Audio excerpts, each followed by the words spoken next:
colonists, I'm Colonel Failure, and this is Clockwork Empires. Now, last time around, I'd kind of played through the tutorial and got a little bit going, but hadn't got much further than that. And as a result of my saving and actually playing a little bit more because I was enjoying the game that much, I've had to start again because the autosaves overwrote where I was. So I'm about the same stage as I was before. Let's just give you a quick tour around town, although things are about to get a little bit exciting because I've got giant beetles potentially inbound. Just so as you know. Just, if they turn up, don't be surprised. So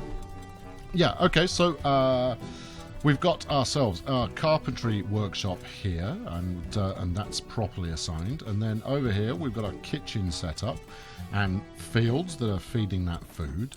I've spent some prestige on getting a criminal work gang to come and finish cleaning this rocky outcrop here so that I can put my stockpile in a nice central location. In fact, let's get these trees out of the way as well. Yep, here we go. This is going to be problematic.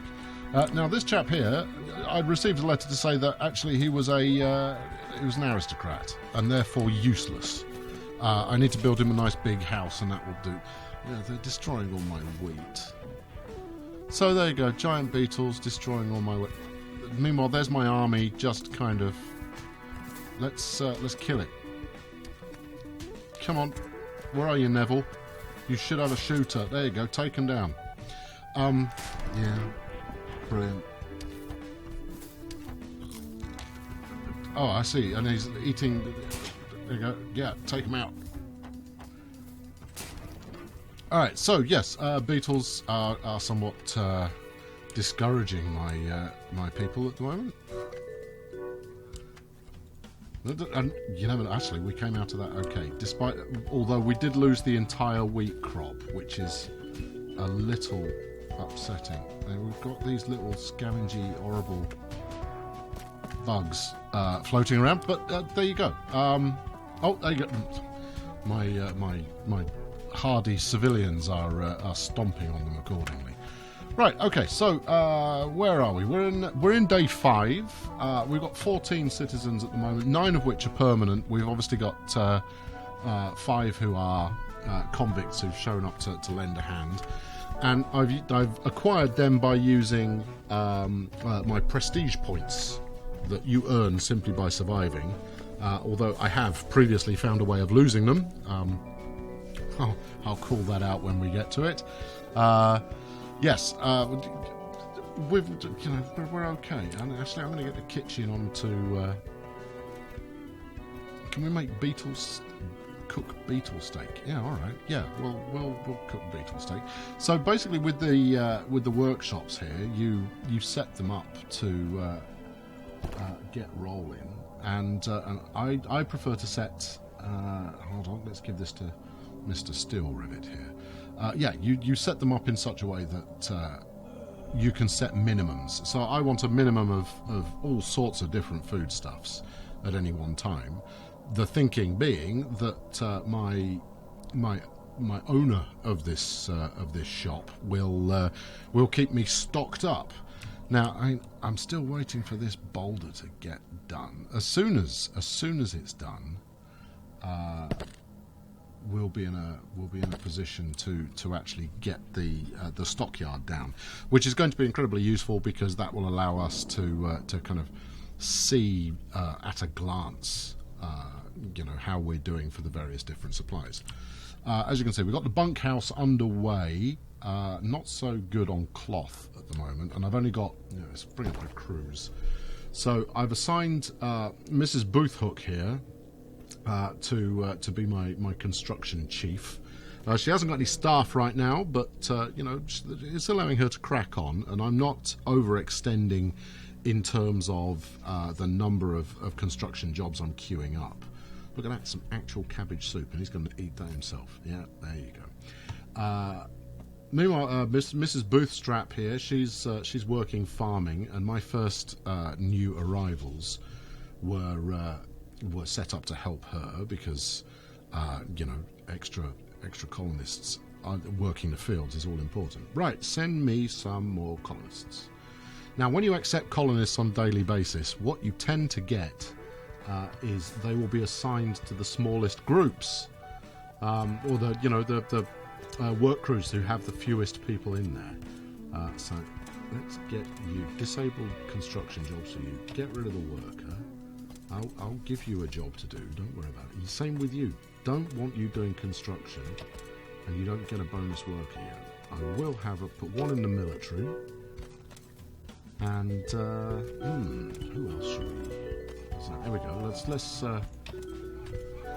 Right. So I've upped my construction engineers, which should see these buildings come along a little bit faster. At the moment, they're living in the workshops, which isn't ideal. But hopefully that will all change.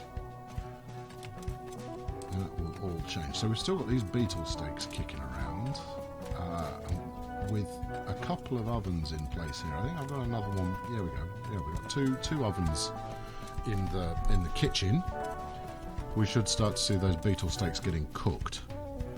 But the one thing that I've always found in the past is that you do tend to run a very high risk of starvation early on if you're not careful. So I'm trying to plan against allowing my people to starve as quickly as possible. Right, what else have we got going on? Where's your? Here he is. Look, freshly deputised Matthias Tack. Utterly hopeless at combat. In fact, let's have a look and see what his disposition is. He's brutish. He tends to use violence to solve his problems. Well, he's ideally cut out to be a foot soldier. I'm just hoping that these chaps get done fairly quickly so I can get my stockpile up. And after that, so my next goal is going to be the creation of cloth. Might not seem like the biggest deal, but that will allow me to make beds. And obviously when people get a better night's sleep, they work a little bit harder. I've always struggled to keep up with demand for beds previously. But I've got this bunkhouse set which should, all being well,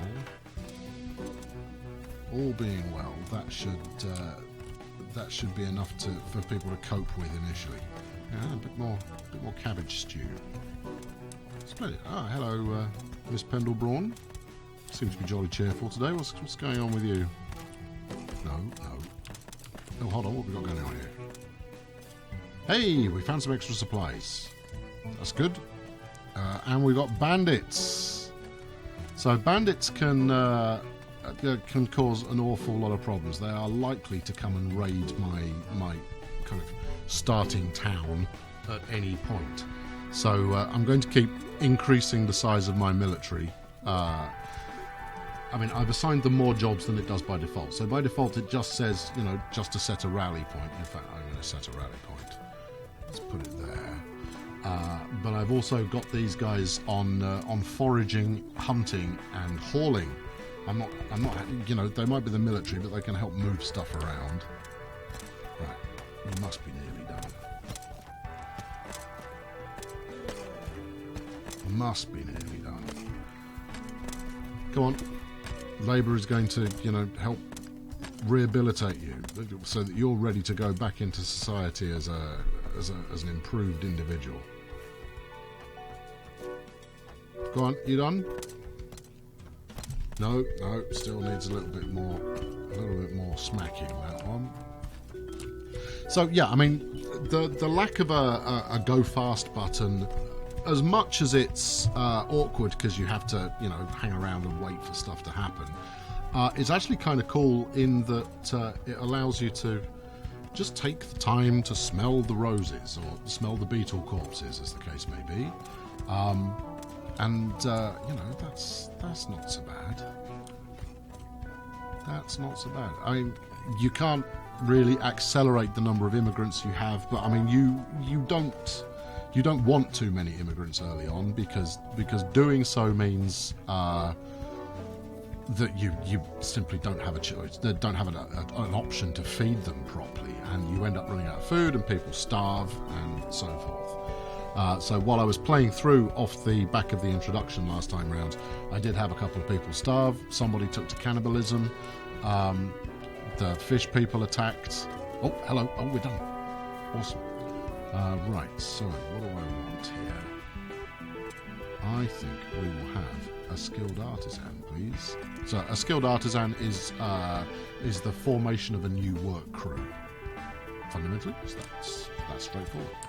And obviously work crews can be assigned to just about anything. So he should be at the bottom. Mr. Outgrabe. Outgrabe? I don't want him constructing, and I don't want him farming. However, he is a carpenter.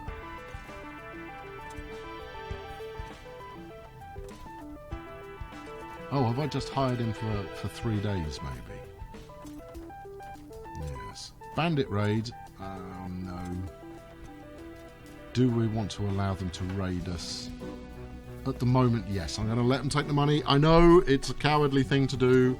We're going to let the bandits just steal some stuff. Hopefully it will just be a little bit of food. Nothing more severe than that. But I've fought them in the past and it ended badly until such a time as I had, a respectable sized military to deal with them. Right, let's actually get our stockyard in now, and then everything's good.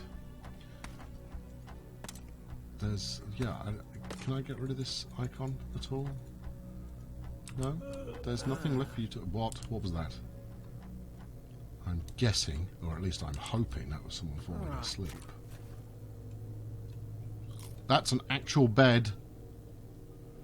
Hattie's looking very pleased with herself. I wonder if she's just going to nick the bed straight away. I made it. I get to sleep in it. Oh, no, she's being slightly more honourable than that. Let's get it back to the standard view. Okay, so we've got some cabbages coming up. We've now got our stockyard. Things are coming along. Right, we've got planks on order. We've got food on order. Next up, cloth. Right, good. This is coming along nicely. Let's have... Where are we? I want weavers. Textile workshop. There we go. So let's go from about here out to there. Now, I'm trying to build all these workshops big enough so that I can extend them when needed. Actually, that needs bricks in order to proceed. So I'm going to need to build a ceramics setup in order for that to happen. But we'll get there. It tends to get a little bit more fast-paced once you're an hour or two into the game. It tends to pick up. What have we got here? All reports have indicated we're making great economic progress. Hey, jolly good. And we've got a new overseer. Splendid. Well, that's nice to know. Let's get one workbench in here for the moment. Let's rotate it around, stick it at the front of the shop. So there you go. I mean, that's the only item I need in there is the workbench in order to make cloth. Although, I've been a bit premature on that front because I need bricks. Now, I think I start out with some bricks, but let's not wait for those to run out. Right, and then in here we're going to need... So you've got various different kilns in order to make ceramics, so bricks and glass. We'll start out with a very simple stone one, just so that we've got it going. But I want to upgrade to using iron and brick pretty swiftly, so that we can kick it out a little bit faster. Rotate you around there and stick it like that. That should do the trick. It's going to give my construction crew something to deal with. Right, so my gang of criminals have headed back to Blighty to continue their sentence. They did a pretty nice job mining out those two rocky outcroppings, although these residual pickaxe marks are a bit annoying, but this is still an early access game, so we can't expect too much too quickly. Let's go set some foraging there.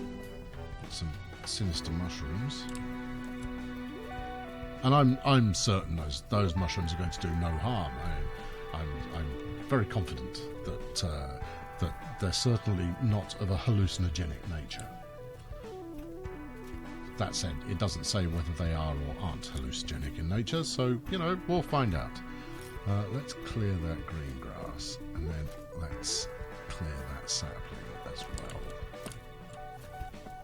Normally I'd leave saplings going, because you want you want to be able to harvest the wood on a regular basis. But in this case, I want it unobscuring my stockyard, so I'll get shot of that. In fact, I'm gonna stick up another stockyard right next to it, for reasons that will become clear presently. Right about there. Okay, so what we're going to do is we're going to set some priorities. So we're going to disable all materials apart from food and drink. So this is going to be my food stockyard here. That way, all of my kind of raw bits and pieces are nice and close to the kitchen. Because as I extend the kitchen, I'm going to want people to get to it with greater ease. So we won't put food and drink on there, and hopefully I won't overfill the stockyard. In fact, you know what? I'm quite happy if I do overfill my food stockyard. There's nothing wrong with that. Okay, right, jobs. I want... which building is that? Doesn't say. How helpful. We've got a grand total of 1 bed. For 14 civilians, 1 bed at present. That's... well, it's not perfect. But there you go. Right, okay, we're going to get another field on the go as well. I don't know if I've got the people to look after it properly. See, why does it do that? Why does it always make it look like it's not the right? Oh, just stop farming. Demolish zone. Ah, there we go. Oh, I can do it on this little tiny bit that I was hoping you didn't notice I'd accidentally put in. No? Alright, well, if in that case I'm going to need to come from here. Yeah, the way it works with the grid is a little on the strange side. It takes some getting used to. Right, here I'm going to go grow flax. And flax obviously is what gets turned into cloth. And that's going to be useful because it allows us to get all our beds sorted. And meanwhile, I'm going to mine these nodes over here. This stuff is clay, which is what we're going to turn into bricks. Hopefully, by the time the ceramics workshop is ready to go, we'll have enough clay kicking around for people to get started on that. Yeah, using the 1 bed. But I could use a couple more immigrants in order to just up the tempo a little bit on things. I'd quite like to have 2 people working on the cooking. I'd like another work crew on farming. In fact, let's do that now. Who's jumped on the farming there? So Mrs. Bootstrap is already assigned. Mr. Goldensley is already assigned. By and large, I try and forbid people from farming if I don't want them on a farm, because otherwise you end up with smaller work crews taking over your farming responsibility and being unable to keep up with the pace that you've set. And also, keeping people assigned to one job means that they're all the more likely to develop additional skills in that area, which means that they do it faster, more efficiently, and you get more bang for your buck from the individuals. Okay, so we're at the end of the day. The ceramics workshop needs a crew. Well, I'll wait till the ceramics workshop's got some bits first. Once you've got a couple more bits of wood in there, then maybe I'll assign it.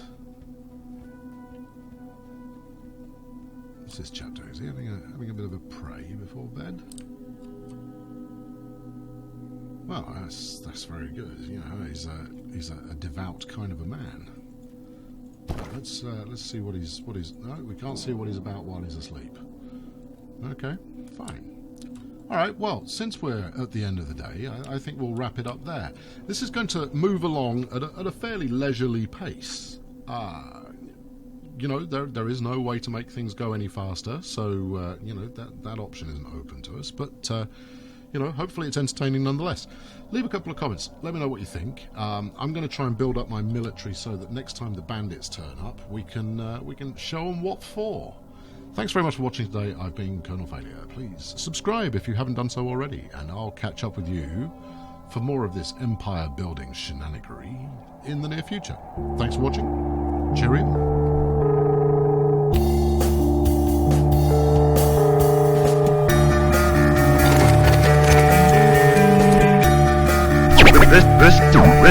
Listen.